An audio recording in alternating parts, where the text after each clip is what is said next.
Hello दोस्तों, स्वागत है आपका एक नए चैप्टर में जिसका नाम है लेजिस्लेचर और जो कि आपकी किताब है Indian constitution at work political science class 11th का ये 5th चैप्टर है जिसको आज हम करने जा रहे हैं। इससे पहले मैंने आपको 4 चैप्टर इसी बुक के करा दिए थे, तो चलिए इस चैप्टर को भी देखते हैं।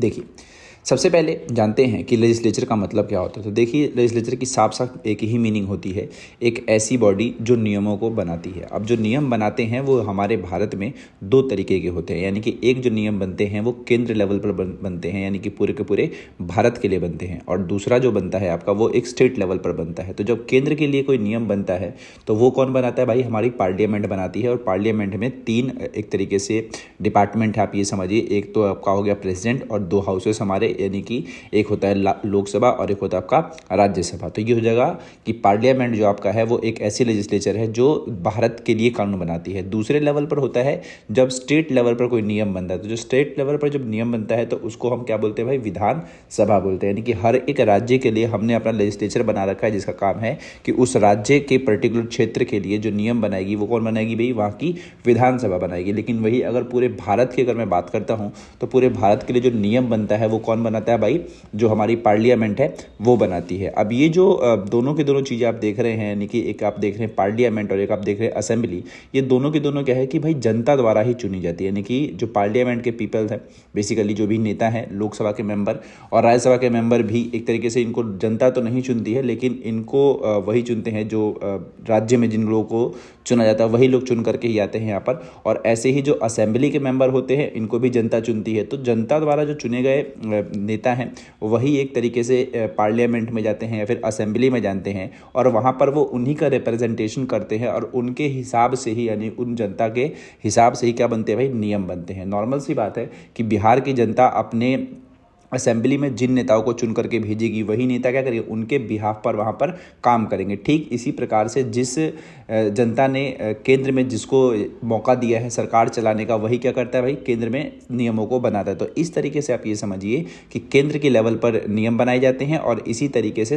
राज्य के नियम पर आधार पर नियम बनाए जाते हैं। ओके, और यही होता है आपका लेजिस्लेचर। तो लेजिस्लेचर क्या भाई? कि लेजिस्लेचर जो आपका है एक ऐसी बॉडी है जो लोगों द्वारा चुनी जाती है और ये लोगों के लिए ही कानून को बनाती है। जो कानून बनते हैं वो दो लेवल पर बनते हैं भारत में। एक बनता है आपका यूनियन लेवल पर जिसमें प्रेसिडेंट और 2 हाउस इंक्लूड होते हैं, और अगर मैं राज्य की बात करता हूं तो वहां पर एक होता है आपका विधानसभा। ओके, क्या होता है? विधानसभा, जो वहां पे नियम बनाता है। ओके, चलिए अब बढ़ते हैं आगे।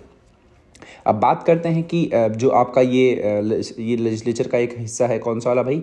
पार्लियामेंट वाला। ये जो है आखिर ये लाइवली क्यों लगता है, मतलब कि इसमें काफ़ी जीवन क्यों नज़र आता है? तो जीवन ये इस हिसाब से नज़र आता है, जीवंत बेसिकली, क्योंकि ये एक ऐसा मंच होता है जहाँ पर बहस होती है, प्रोटेस्ट होता है, डेमोन्स्ट्रेशन होता है, वॉकआउट होता है, कंसेंसस होता है, कॉपरेशन कंसर्न, मतलब आप ये समझिए कि देश भर में जो भी दिक्कतें वगैरह होती हैं उसको लेकर के बहस होती है। अगर मान लीजिए केंद्र सरकार ने सही से काम नहीं किया तो वहाँ पर प्रोटेस्ट वगैरह पर होगा।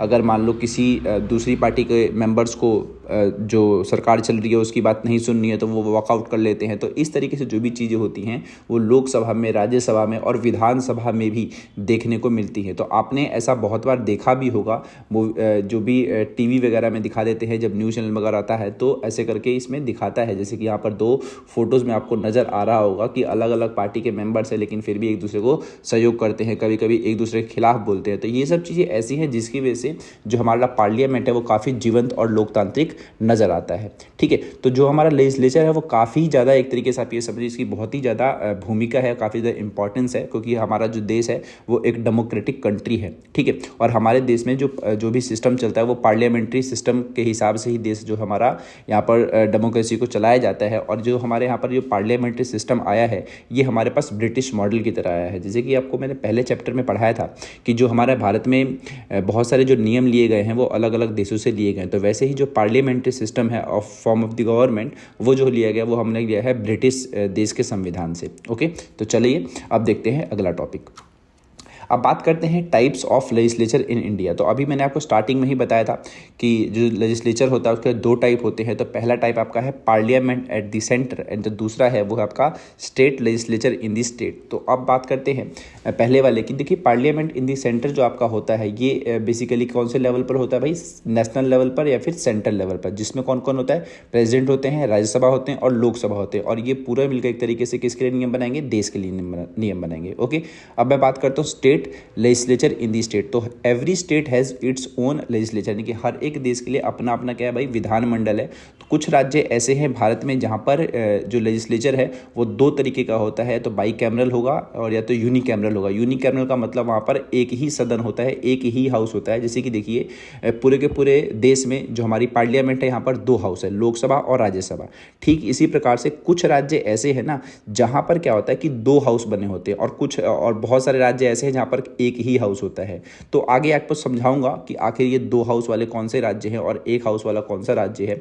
खैर, तो स्टेट लेजिस्लेचर जो आपका होता है उसमें भी क्या होता है भाई, दो तरीके का होता है। कुछ राज्य ऐसे होंगे जहाँ पर केवल एक ही राज्य होगा, एक ही लेजिस्लेचर होगा जिसको हम विधानसभा कहते हैं। और जो बाई कैमरल होंगे वहाँ पर दो एक तरीके से हाउसेस होंगे, तो एक होगा वहाँ पर विधानसभा और दूसरा होगा वहाँ पर विधान परिषद। ठीक उसी प्रकार से जैसे कि पूरे पूरे देश में आप लोकसभा और राज्यसभा देख रहे हैं, तो उसी प्रकार से आप ये समझिए कि किसी राज्य में भी दो हाउस बना दिए गए हैं, जिसको एक तो हम लेजिस्लेटिव असेंबली बोलते हैं और एक को लेजिस्लेटिव काउंसिल बोलते हैं। तो वो होते हैं जब दोनों वहाँ पर होते हैं। लेकिन किसी किसी राज्य में केवल एक ही सदन है, तो वहाँ पर कौन काम कर रहा है, केवल और केवल लेजिस्लेटिव असेंबली। तो यहाँ पर मैंने दोनों लिख रखे हैं, तो आपको समझ आ गया होगा, है ना।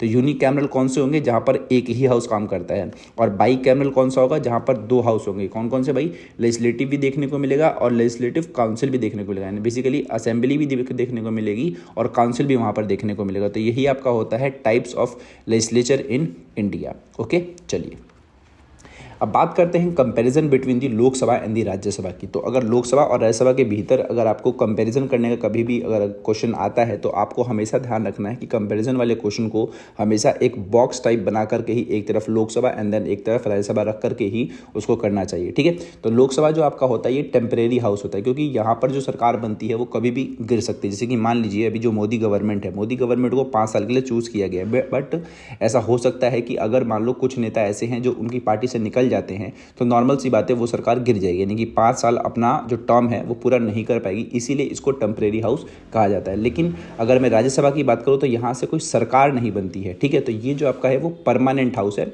ठीक है। अगर टर्म की मैं बात करता हूँ तो लोकसभा का जो कार्यकाल होता है वो 5 साल के लिए होता है। अगर कोई दिक्कत नहीं आती तो 5 साल आराम से वो चला सकते हैं। लेकिन वही राज्यसभा की बात करूँ तो इसका जो टर्म होता है वो 6 साल के लिए होता है। और यहाँ पर क्या होता है कि हर 2 साल पर 1/3 मेंबर जो होते हैं इसके रिटायर होते हैं, यानी कि हर 2 साल पर क्या होता है, अलग अलग जो नए जो भी नेता हैं वो चुन के आते हैं किसमें, राज्यसभा में। लेकिन लोकसभा में क्या होता है, एक ही बार में 5 साल के लिए चुना जाएगा, फिर दोबारा से इलेक्शन होगा, फिर दोबारा से 5 साल के लिए चुना जाएगा। ओके, और मेंबर्स की अगर मैं बात करता हूं तो लोकसभा में 542 जो मेंबर्स हैं, 543 हैं बेसिकली जो डायरेक्टली इलेक्टेड है, और बाकी जो दो हैं 545 यहाँ पर टोटल वैसे तो, और बाकी जो है आपके वो नॉमिनेट किए जाते हैं राष्ट्रपति के द्वारा। और राज्यसभा की अगर बात करूं तो यहाँ पर 245 जो आपको दिख रहे हैं वो इनडायरेक्टली इलेक्टेड है, यानी कि मान लीजिए जो लोकसभा के मेंबर हैं उनको सीधा जनता चुनती है, जो 500 यहाँ पर 42 दिखा रखा है, ठीक है।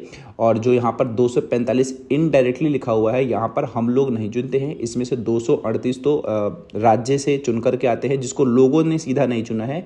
जिनको लोगों ने चुना है उन नेताओं ने मिल करके उन 238 को चुना है। और जो 12 आपके होते हैं वो राष्ट्रपति जो है वो नॉमिनेट करते हैं अलग अलग क्षेत्र से। जैसे कि मान लीजिए आपने सचिन तेंदुलकर को देखा होगा राज्यसभा में, जया बच्चन को देखा होगा। तो ऐसे ऐसे तमाम जो हस्तियां होती हैं जो भारत के लिए कुछ काम करती हैं उनको नॉमिनेट किया जाता है। तो वो 12 सीटें हैं जिसको इसमें नॉमिनेट किया जाता है। हाउस टाइप की अगर बात करूं तो जो लोकसभा आपका है वो लोअर हाउस है और जो राज्यसभा है आपका वो अपर हाउस है।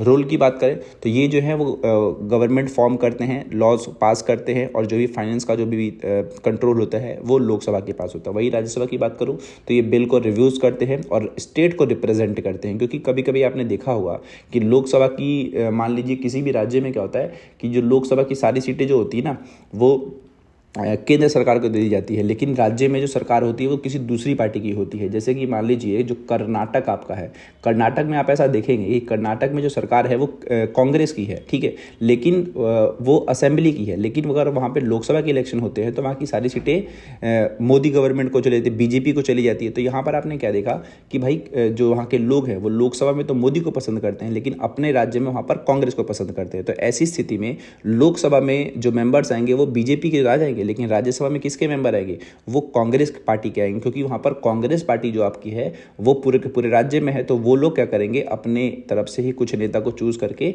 जितनी सीटें होंगी कर्नाटक की राज्यसभा में उतने नेता कहाँ आ जाएंगे भाई, राज्यसभा में आ जाएंगे। तो इस तरीके से राज्यसभा का भी चुनाव होता है। ओके, चलिए अब बात करते हैं कि आखिर हमें दो हाउस की नीड क्यों है, यानी कि जो लोकसभा है या फिर जो राज्यसभा है उसकी हमें जरूरत क्यों पड़ती है। और ऐसा ही कभी कभी राज्य में भी मैंने बताया ना कि बाई कैमरल होते हैं, तो बाई कैमरल की यानी कि दो वहाँ पर भी सदन की क्यों जरूरत पड़ती है। देखिए, दो सदनों की आवश्यकता इसलिए पड़ती है क्योंकि कभी कभी मैंने अभी क्या बताया आपको कि एक राज्य ऐसा है जहाँ पर नेशनल लेवल पर मोदी को पसंद किया जा रहा है और स्टेट लेवल पर कांग्रेस को पसंद किया जा रहा है। तो नॉर्मल सी बात है, हमारा जो देश है वो काफ़ी ज़्यादा डाइवर्स है ना। और इस डाइवर्जन की वजह से डाइवर्सिफाई की वजह से क्या है कि जो लोग हैं उनको रिप्रेजेंटेशन सही तरीके से मिल सके, इसीलिए हमने दो सदनों को चुना है, ठीक है। और इससे एक फ़ायदा और होता है कि मान लीजिए अगर आपके पास दो सदन है तो कोई भी काम अगर एक सदन करता है और कुछ गलती वगैरह रह जाती है तो वो जो दूसरा सदन है उसको वो ठीक कर लेगा। साथ में इसका फ़ायदा ये होता है कि कोई भी नियम बनाने से पहले क्या होता है कि दो बार उसके लिए बहस वगैरह होगी, कि लोकसभा में भी होगा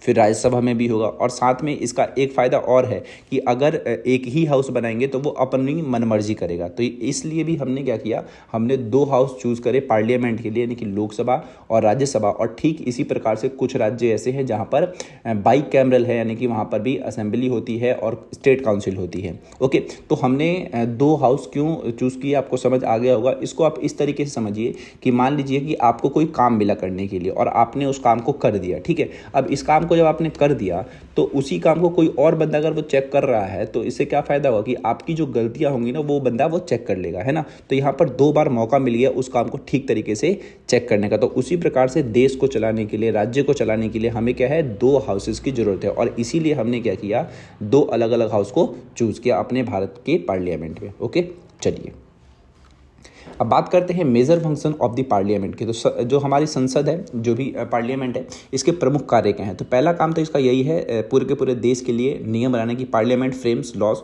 for the welfare and the governance of the country. दूसरा है कंट्रोल ओवर एग्जीक्यूटिव। तो जो भी कार्यपालिका है, कार्यपालिका कौन, जो मैंने बताया आपको पिछले चैप्टर में, 4th चैप्टर जब मैं आपको पढ़ा रहा था, जिसमें मैंने आपको प्रधानमंत्री के बारे में बताया और काउंसिल मिनिस्टर्स के बारे में बताया, साथ में प्रेसिडेंट के बारे में बताया। तो ये जो है एग्जीक्यूटिव में आते हैं। तो इनके ऊपर नियंत्रण करने के लिए हमारे पास एक क्या होना चाहिए, एक मंच होना चाहिए। तो उस मंच की जरूरत पड़ती है कि इसमें पार्लियामेंट में। तो पार्लियामेंट का एक और काम क्या है भाई, कंट्रोल ओवर एग्जीक्यूटिव। तीसरा है फाइनेंशियल पावर, यानी कि जो भी बजट्स वगैरह हैं या फिर जो भी पब्लिक मनी है वो कहाँ पर स्पेंड करी जा रही है, तो उसका भी जो हिसाब किताब है वो कौन रखता है भाई, पार्लियामेंट रखती है। साथ में 4th है कॉन्स्टिट्यूशन अमेंडमेंट, यानी कि हमारे संविधान में जो भी चेंजेस वगैरह करने हैं वो कौन करेगा भाई, पार्लियामेंट ही करेगी। यानी कि parliament can amend the constitution to adopt to new needs. तो जो भी नए नए चीज़ें हैं जो भी हमारे संविधान में जुड़नी चाहिए उसको जोड़ने का जो अधिकार दिया गया वो किसको दिया गया भाई, पार्लियामेंट को दिया गया। पार्लियामेंट का मतलब लोकसभा और राज्यसभा, ध्यान रखें हमेशा।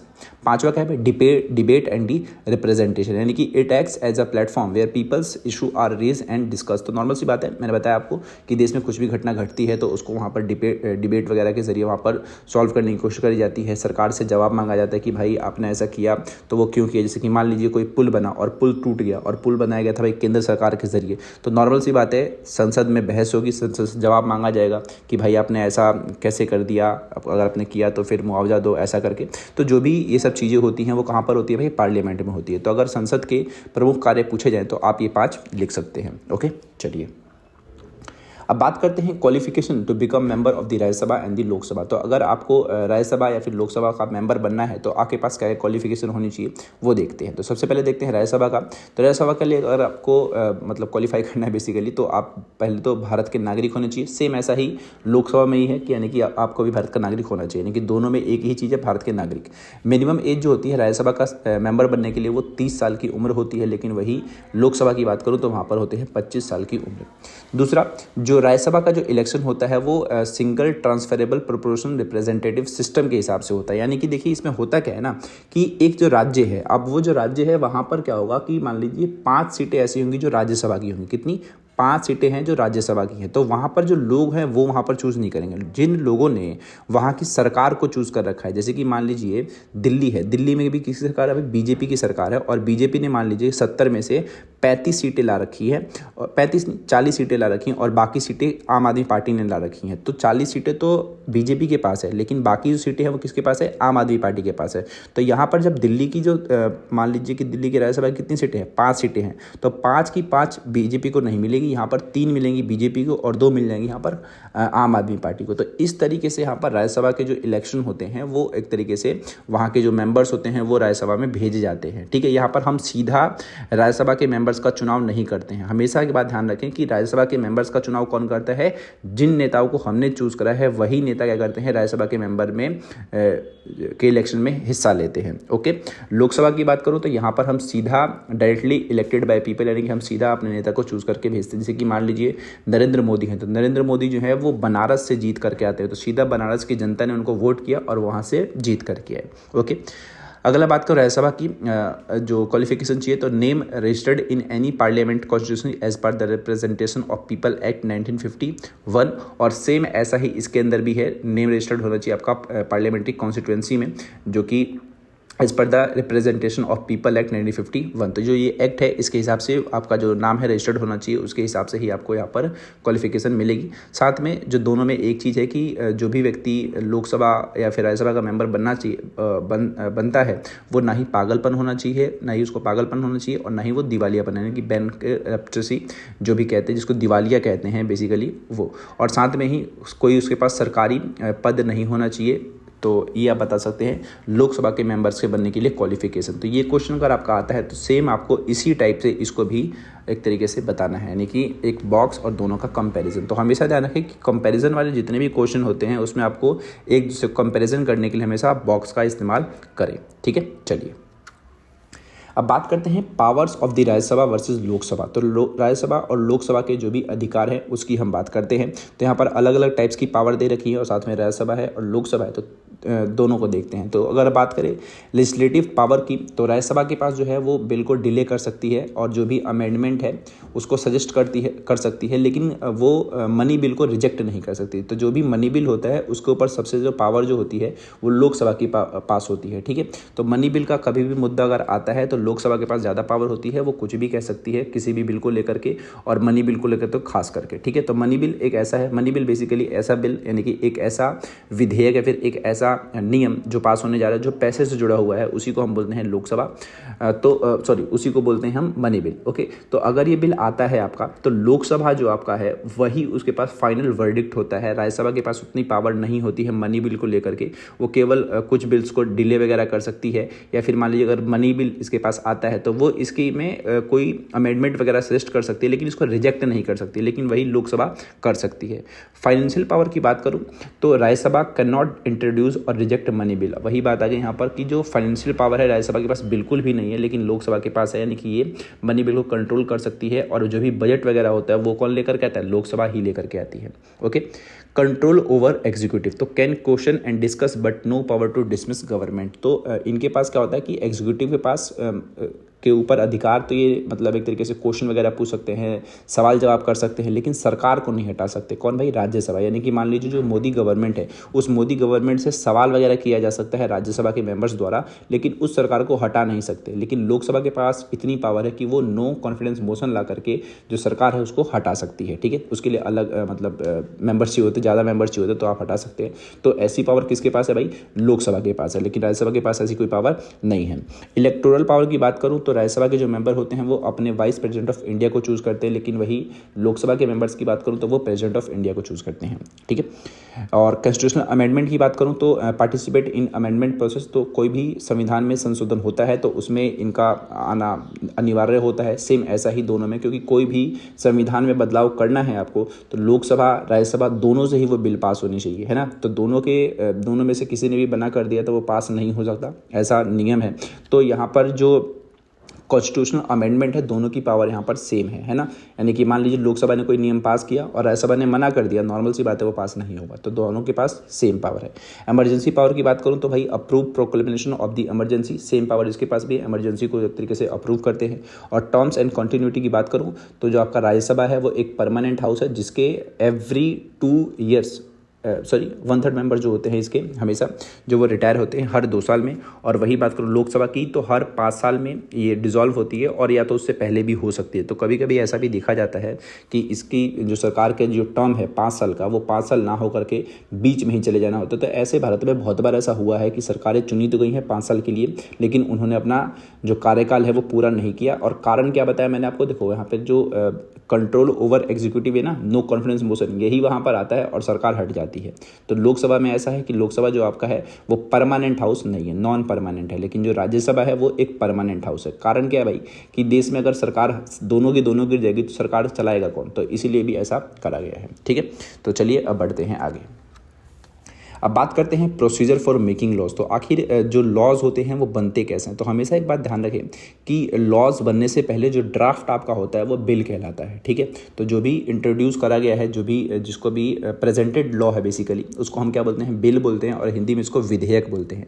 तो जो बिल होता है आपका बिल या फिर विधेयक, वो लोकसभा या राज्यसभा में प्रस्तुत किया जाएगा। यानी कि मान लीजिए किसी भी चीज़ को अगर आपको नियम बनाना है तो सबसे पहले क्या है, वो आपका बिल कहलाएगा। तो वो जो बिल है मान लीजिए लोकसभा या राज्यसभा के कोई भी मेंबर ला सकते हैं, तो दोनों में से किसी एक सदन में आएगा। और जैसे ही मान लीजिए वो लोकसभा ने ही पेश किया कि भाई हम चाहते हैं कि एक नया नियम बने, तो उन्होंने एक बिल प्रेजेंट किया और लोकसभा ने किया, तो पहले वहाँ पर फर्स्ट रीडिंग होगी, ऐसी ही सेकंड रीडिंग होगी, और साथ में एक कमेटी स्टेज बनेगी, और एक लास्ट में होगी थर्ड रीडिंग। ठीक है, तो ये तीनों की तीन अगर हो जाती है और मान लीजिए कि वहाँ से वो पास हो जाता है, यानी कि लोकसभा ने जो बिल लाया था वहाँ पर फर्स्ट रीडिंग हुई, यानी कि टाइटल एंड पर्पस बताया गया उस बिल का, और कोई डिस्कशन नहीं होता बेसिकली। सेकंड रीडिंग में क्या होता है, जो मेंबर्स होते हैं वो डिबेट करते हैं, और कोई भी जो भी उसमें अमेंडमेंट वगैरह होती है वो तय करी जाती है। साथ में बिल को भेजा जाता है किसी कमेटी के पास, ताकि उसको पूरे तरीके से रिव्यू वगैरह कर ली जाए। और फाइनली थर्ड रीडिंग में क्या होता है कि final discussion and voting in the house where introduce it. तो यहाँ पर तीसरी जो रीडिंग होती है वो सबसे मेन होती है। तो उस बिल पर तीसरी बार में क्या होगा, वहाँ पर फाइनल जो भी डिस्कशन होगा वोटिंग करी जाएगी। और मान लीजिए कि लोकसभा से वो बिल पास हो गया, कैसे पास हुआ भाई, first reading, second reading, committee stage और थर्ड रीडिंग में वोटिंग कराएगी, और वोटिंग से वो पास हो गया, तो लोकसभा से वो नियम पास हो गया। सेम ऐसा ही अप्रूवल आपको कहाँ पे लाना पड़ेगा भाई, दूसरे सदन में, यानी कि अब जाएगा वो कहाँ पर, राज्यसभा में। तो सेम वही होगा जो यहाँ पर प्रक्रिया हुई। और अगर राज्यसभा से भी पास हो जाता है तो वो जाएगा भाई राष्ट्रपति के पास, और राष्ट्रपति ने भी अगर उसको अप्रूव कर दिया बेसिकली, तो वो जो होगा वो क्या बन जाएगा, बिल बिकम अ लॉ। तो बिल बिकम अ लॉ से पहले आपको ये सारी स्टेजेस बतानी पड़ेगी। तो first reading, second reading, committee stage और थर्ड रीडिंग, ये जो प्रक्रिया है वो दोनों ही सदनों में बराबर होती है। और जब दोनों सदनों में हो जाती है और दोनों सदनों से वो बिल पास हो जाता है, तब राष्ट्रपति उसको एक तरीके से बेसिकली मंजूरी दे सकते हैं, और नहीं भी दे सकते हैं, बेसिकली उनके पास पावर है। खैर यहाँ पर दे देते हैं वो मंजूरी, और वो जो बिल है वो क्या बन जाएगा भाई, आपका लॉ बन जाएगा। तो इस तरीके से क्या बनता है, एक लॉ बनता है। ओके, चलिए अब बात करते हैं टाइप्स ऑफ बिल की। तो देखिए टाइप्स ऑफ बिल की अगर मैं बात करता हूँ, ये बिल जो होते हैं वो अलग अलग टाइप्स के होते हैं। तो इसको हमने 2 हिस्से में बांट रखा है, एक होते हैं आपके गवर्नमेंट बिल्स और एक होते हैं आपके प्राइवेट बिल्स। तो जो गवर्नमेंट बिल्स होते हैं बेसिकली ऐसे बिल होते हैं जो मिनिस्टर्स इसको इंट्रोड्यूस करते हैं। मिनिस्टर यानी कि मंत्री। तो मंत्री सबके सब तो नहीं होते हैं, जैसे कि मान लीजिए जो राजनाथ सिंह है वो क्या है भाई, रक्षा मंत्री हैं। तो अगर वो कोई बिल लेकर के आ रहे हैं तो वो गवर्नमेंट बिल कहलाएगा। समझ आया कहने का मतलब। तो गवर्नमेंट बिल होते हैं, तो गवर्नमेंट बिल के अलग अलग टाइप्स हैं। मनी बिल है, ऑर्डिनरी बिल है और कॉन्स्टिट्यूशनल अमेंडमेंट बिल है। तो देखिए मनी बिल का मतलब क्या होगा, जो पैसे से जुड़ा हुआ है।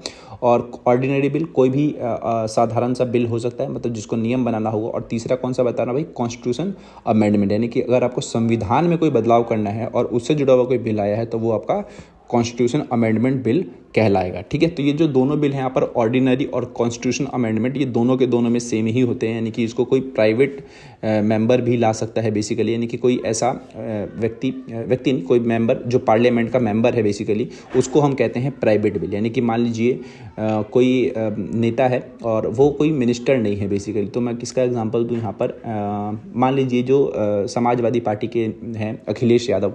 अगर अखिलेश यादव कोई बिल लेकर के आते हैं तो वो किस में आएगा भाई, प्राइवेट बिल में आएगा, क्योंकि वो क्या नहीं है, वो कोई भी मिनिस्टर नहीं है।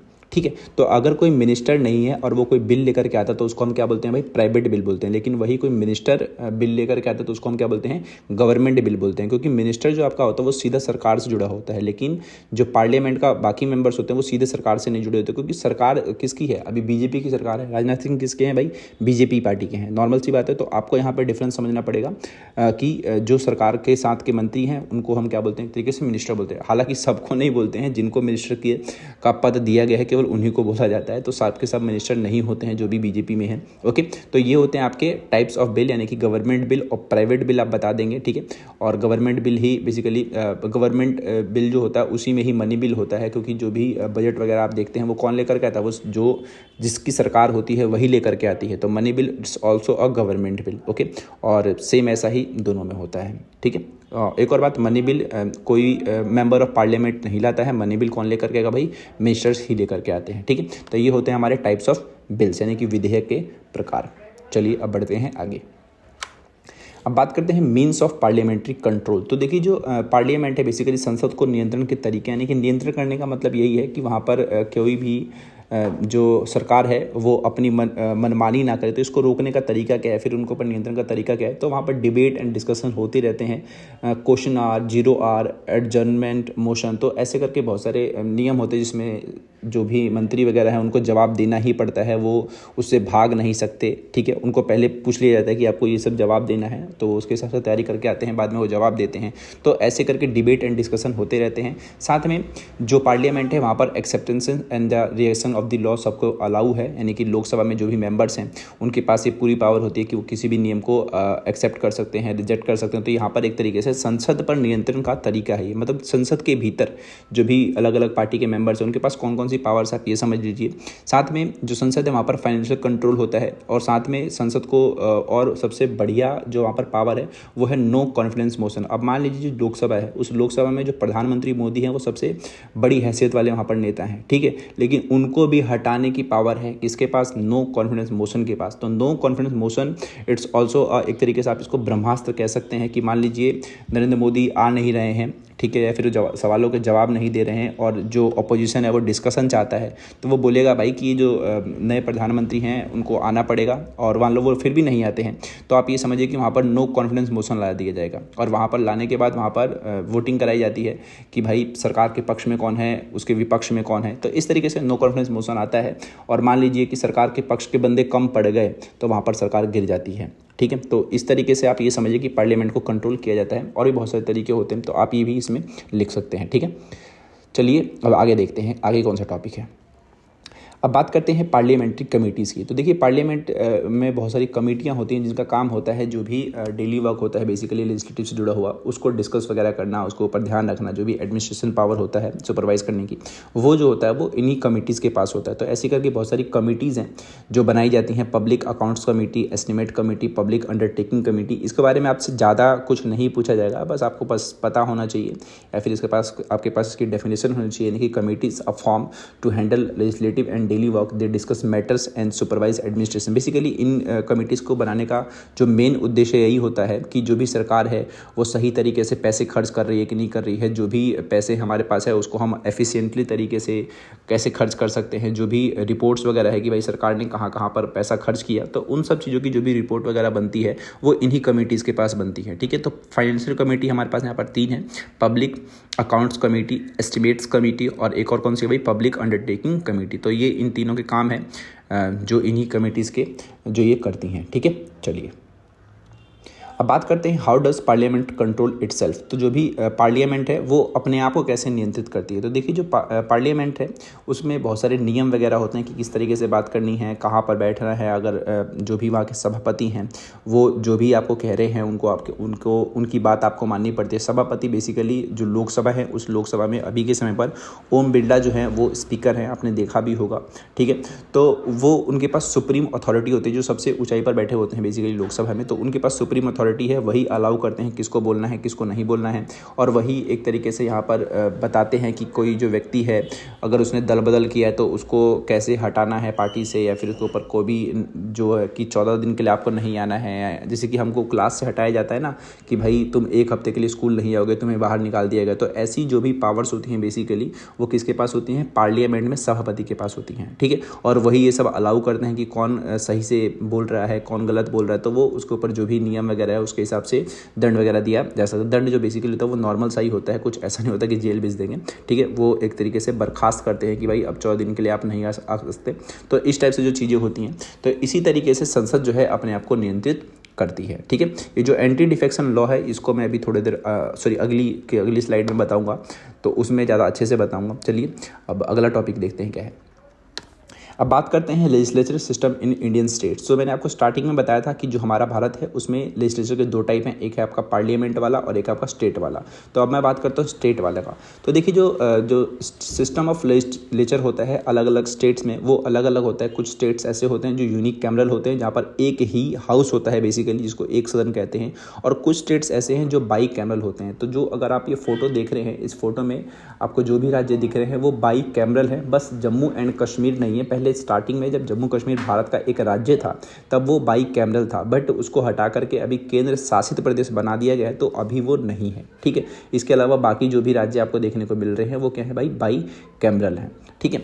तो अब देखिए जो भी स्टेट्स होते हैं वहाँ पर जो भी नियम वगैरह बनाए जाते हैं, अगर वो स्टेट यूनिक कैमरल है तो सीधा एक ही हाउस है और वो उसको सीधा जो भी पास वगैरह करना है वो करेगा और सीधा वो नियम बन जाएगा। लेकिन जो बाई कैमरल है वहाँ पर 2 हाउस हैं अलग अलग, वहाँ पर दोनों से आपको पास कराना पड़ेगा, उसके बाद जाकर के वो नियम बनता है। तो सेम ऐसा ही जो लोकसभा और राज्यसभा वाला सिस्टम था, ऐसे ही किसी स्टेट में किसी क्या जो यहाँ पर स्टेट्स आपको दिख रहे हैं, उत्तर प्रदेश, तेलंगाना, बिहार, महाराष्ट्र, कर्नाटका और आंध्र प्रदेश, यहाँ पर क्या है बाई कैमरल है, यानी कि यहाँ पर 2 हाउस हैं, ठीक है। यहाँ पर जो 2 हाउस होते हैं, एक हाउस का नाम होता है लेजिस्लेटिव असेंबली और एक का नाम होता है लेजिस्लेटिव काउंसिल, ठीक है। ये 2 हाउस होते हैं, यही मिल करके वहाँ पर नियमों को ऊपर बात करते हैं। तो एक हाउस से पास होगा फिर दूसरे हाउस से पास होगा, तो सेम ऐसा ही प्रोसीजर होता है, ठीक है। और उसके बाद वो नियम वगैरह यहाँ पर बन जाता है, ठीक है। तो यही होता है आपका बाई कैमरल सिस्टम और एक होता है आपका यूनिक कैमरल सिस्टम। तो यूनिक कैमरल कौन से होते हैं, जहाँ पर एक ही हाउस होता है, और बाई कैमरल में 2 हाउस होते हैं। 2 हाउस कौन कौन से बताया मैंने आपको भाई, लेजिस्लेटिव असेंबली और सेम लेजिस्लेटिव काउंसिल, ओके।